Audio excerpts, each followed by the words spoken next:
Hi friends, welcome to competitive exam special. Friends, ఇప్పటివరకు ఎవరైనా మన ఛానల్ సబ్స్క్రైబ్ చేయనట్లయితే సబ్స్క్రైబ్ చేయండి. ఈ వీడియోలో మనం ఫిబ్రవరి 12, 2018 కరెంట్ అఫైర్స్ మీద ఏర్పాటు చేసిన బిట్స్ గురించి తెలుసుకుందాం. ఫస్ట్ వచ్చేసి national productivity day 2018 theme is. National productivity డేని ప్రతి సంవత్సరం ఫిబ్రవరి నెల 3వ వారంలో మొదటి రోజున జరుపుకుంటాము. దాని యొక్క థీమ్ ఏమిటి? ఆన్సర్ వచ్చేసి industry 4.0 leap frog opportunity for India. ఈ రోజుని నేషనల్ ప్రొడక్టివిటీ కౌన్సిల్ వాళ్ళు అబ్జర్వ్ చేయడం జరుగుతుంది. అలాగే ఈ ఫిబ్రవరి నెల 3వ వారాన్ని నేషనల్ ప్రొడక్టివిటీ వీక్గా సెలబ్రేట్ చేసుకోవడం జరుగుతుంది. తర్వాత the centre is planning to set up a dedicated dash wing under A central investigation agency. Central investigation ఏజెన్సీలో కొత్తగా ఏ వింగ్ని ఏర్పాటు చేయాలని భారత ప్రభుత్వం నిర్ణయం తీసుకున్నది. ఆన్సర్ వచ్చేసి యాంటీ హ్యూమన్ ట్రాఫికింగ్. దీని కొరకు women and child development ministry వాళ్ళు నిర్భయ ఫండ్ ద్వారా 324 కోట్ల రూపాయలని అలాట్ చేయడం జరిగింది. ఈ యాంటీ హ్యూమన్ ట్రాఫికింగ్ విభాగం అనేది మినిస్ట్రీ ఆఫ్ హోమ్ అఫైర్స్ ఆధ్వర్యంలో పనిచేయబోతోంది. తర్వాత centre for railway information system will install dash which will be operated by the motor man of the train. Train యొక్క మోటార్ మ్యాన్ ద్వారా ఆపరేట్ చేసే ఒక కొత్త సిస్టమ్ని centre for railway information system వాళ్ళు రైల్వేలలో install చేయబోతున్నారు. దాని పేరు ఏమిటి? ఆన్సర్ వచ్చేసి SOS బటన్స్. ఈ SOS బటన్స్ ఎప్పుడైనా యాక్సిడెంట్ లేదా అత్యవసర పరిస్థితులలో మోటార్ మ్యాన్ ప్రెస్ చేసే విధంగా ఈ బటన్స్ని అన్ని రైల్వేల్లో ఏర్పాటు చేయబోతున్నారు. తర్వాత Rajnath Singh has launched the centre for learning Sanskrit language in. భారత హోంశాఖ మంత్రి అయినటువంటి Rajnath Singh centre for learning Sanskrit లాంగ్వేజ్ని ఎక్కడ ప్రారంభించారు? ఆన్సర్ వచ్చేసి గుజరాత్ యూనివర్సిటీ. గుజరాత్ యూనివర్సిటీ అహ్మదాబాద్లో ఉండడం జరిగింది. ఇలా సాంస్క్రిట్కి సంబంధించి ఒక కోర్సుని ప్రారంభించడం భారతదేశంలో ఇదే మొట్టమొదటిసారి.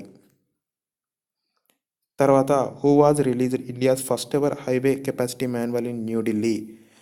న్యూఢిల్లీలో భారతదేశం యొక్క మొట్టమొదటి హైవే కెపాసిటీ మాన్యువల్ని ఎవరు రిలీజ్ చేశారు? ఆన్సర్ వచ్చేసి ministry of road transport and highways అయినటువంటి నితిన్ గడ్కరీ. ఈ మాన్యువల్ని డెవలప్ చేసిన వారు CSIR/CRRI వాళ్ళు.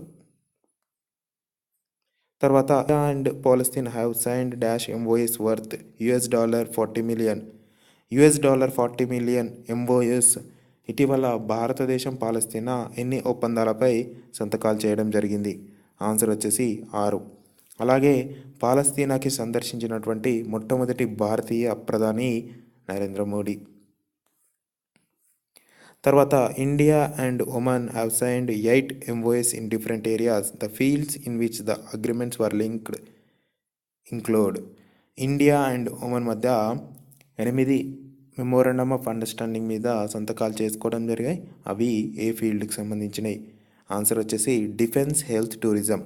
3 సంబంధించిన ఫీల్డ్ మీద 8 MOUs కుదుర్చుకోవడం జరిగింది. తర్వాత which has acquired a 10% stake in a large offshore oil field Abu Dhabi national oil companies in Abu Dhabi for $600 million. $600 million అబుదాబిలో ఉన్నటువంటి అబుదాబి నేషనల్ ఆయిల్ కంపెనీ ద్వారా 10% వాటాను ఎవరు కొనుగోలు చేయడం జరిగింది? ఆన్సర్ వచ్చేసి ONGC విదేశ్ లిమిటెడ్. దీని ద్వారా ప్రతి సంవత్సరం 2 మిలియన్ టన్స్ల ఆయిల్ని ప్రొడక్షన్ని ONGC కైవసం చేసుకోబోతోంది. అలాగే ఈ ఆయిల్ రిచ్ ఎమిరేట్లో మొట్టమొదటిసారిగా భారతీయ కంపెనీ సొంతం చేసుకుంది. తర్వాత who has launched a new $10 million development impact fund to help improve education for over 2 lakh children in India. భారతదేశంలో 2,000 మంది పిల్లలకి సంబంధించిన ఎడ్యుకేషన్ ఇంప్రూవ్మెంట్ కొరకు $10 మిలియన్ డెవలప్మెంట్ ఇంపాక్ట్ బాండ్ని ఎవరు ప్రారంభించారు? ఆన్సర్ వచ్చేసి బ్రిటన్ ప్రిన్స్ అయినటువంటి చార్లెస్. ఇది సౌత్ ఏషియాలోనే అతిపెద్ద బాండ్.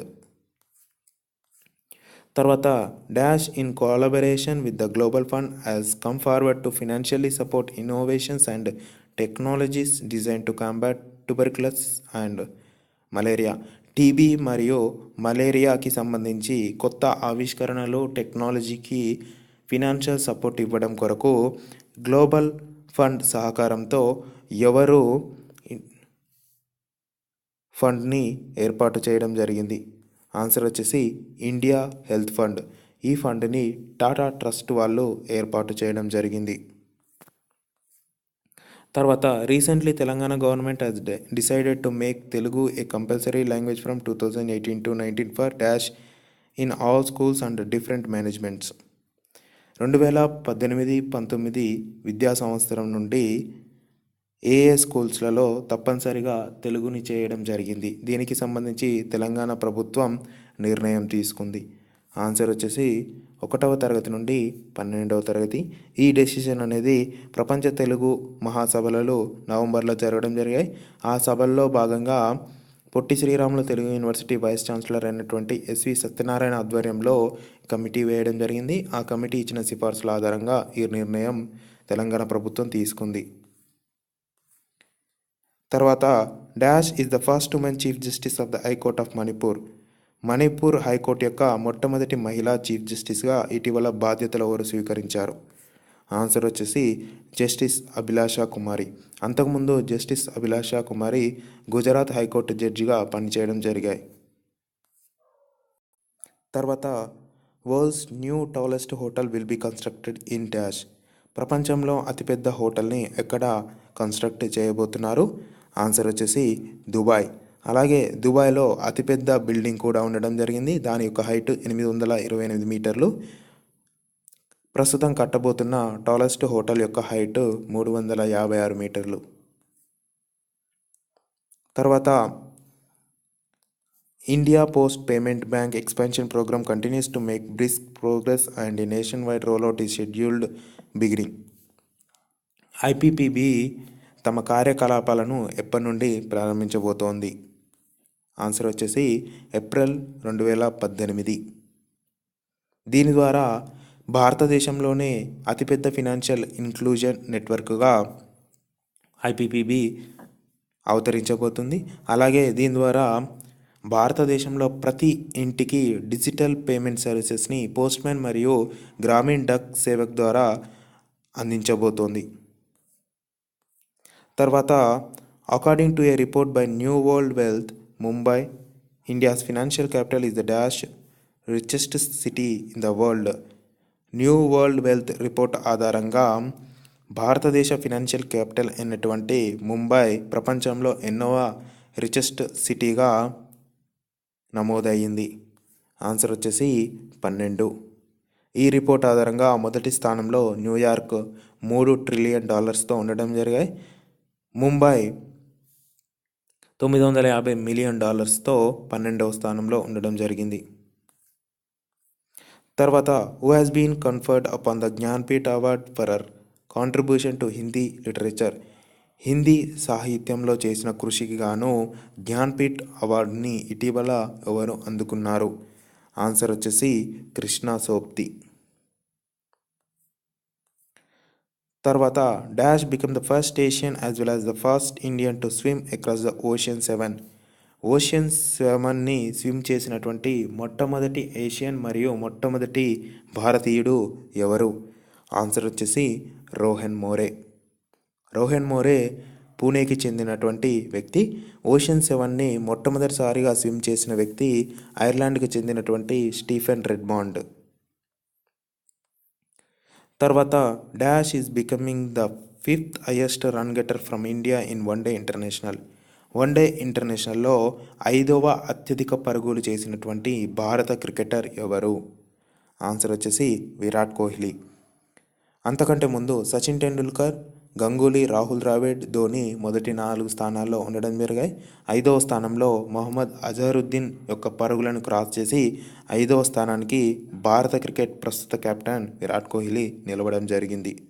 ఫ్రెండ్స్, ఇవి ఫిబ్రవరి 12, 2018 కరెంట్ అఫైర్స్ మీద ఏర్పాటు చేసిన బిట్స్. ఈ బిట్స్ కనుక మీకు నచ్చినట్లయితే లైక్ చేయండి. దీని మీద మీ కామెంట్స్ని కామెంట్ సెక్షన్లో తెలపండి. అలాగే ఈ వీడియోస్ని మీ ఫ్రెండ్స్తో షేర్ చేయండి. ఇప్పటివరకు మన ఛానల్ని సబ్స్క్రైబ్ చేయనట్లయితే సబ్స్క్రైబ్ చేయండి. Thank you.